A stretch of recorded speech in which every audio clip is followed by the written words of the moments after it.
Guys, good morning. May isa diri ka additional product lines nga bunga gyapon sang Japan technology. Amo ni siya ginatawag nga biodigester. Ari 1 liter na siya. So para sa diining biodigester, actually multi-purpose siya nga liquid.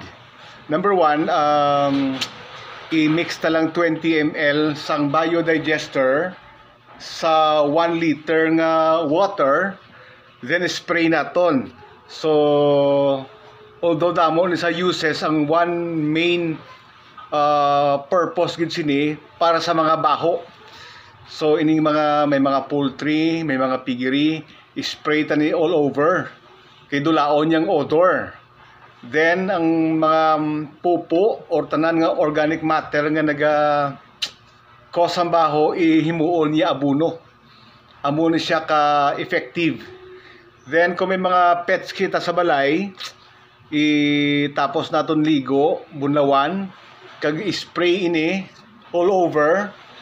So madula gid ang odor, ang utol, bitik tanan, kag ang balahibo ma-shiny pa. Amo ni siya ang aton nga isa ka product. Ang nagagamit subong sini si Mayor Nicole Yulos ang bago sa iya nga poultry dra sa Dulao. Recently nagkuha sa sakon worth 7,000 sini para gid sa iya poultry. Kag next may mga big companies like bago ko lang na storya ang head gid sa San Miguel sa layering dito sa Malingin. So siguro mga worth 10,000 nga worth ang product ang ilang orderon. So guys, at the same time safe ini sa humans kag sa sapat. Kung sa bagay pwede na saya gani ma-mix class sa ilimnon sa mga livestocks naton kay tungod sa iya nga probiotics, imuon niya sa sapat, i-correct ya ang intestinal flora.